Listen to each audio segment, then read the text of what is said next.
NLP എന്ന് പറയുന്ന ചികിത്സാ രീതി സ്വീകരിക്കുന്ന ആളുകൾ ആ ചികിത്സ നടത്തുന്ന ഒരാളുടെ അരികിൽ പോയി മന്ത്രിച്ച കഥ പറഞ്ഞു.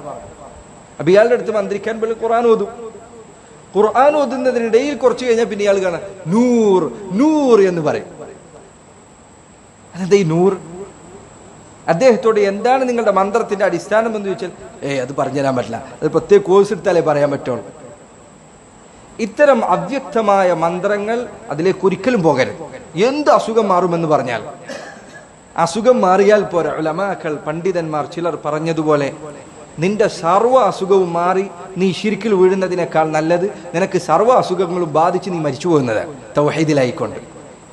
കാരണം ശിർക്കിലായിക്കൊണ്ട് നീ മരിച്ചാൽ നിന്റെ പരലോകം അതോടുകൂടി ബാത്തിലായി. എല്ലാ അസുഖങ്ങളും നിന്നെ ബാധിച്ച് അതിന്റെ വേദന മുഴുവൻ നീ അനുഭവിച്ചാൽ നിനക്ക് പരലോകത്ത് അള്ളാഹുവിന്റെ അരികിൽ പ്രതിഫലമുണ്ട്. അതുകൊണ്ട് സഹോദരങ്ങളെ, ചികിത്സ ഇതാ ഇവിടെ രോഗം മാറുന്നു എന്ന് കേട്ടാൽ ഉടനെ ചാടി വീഴരുത്.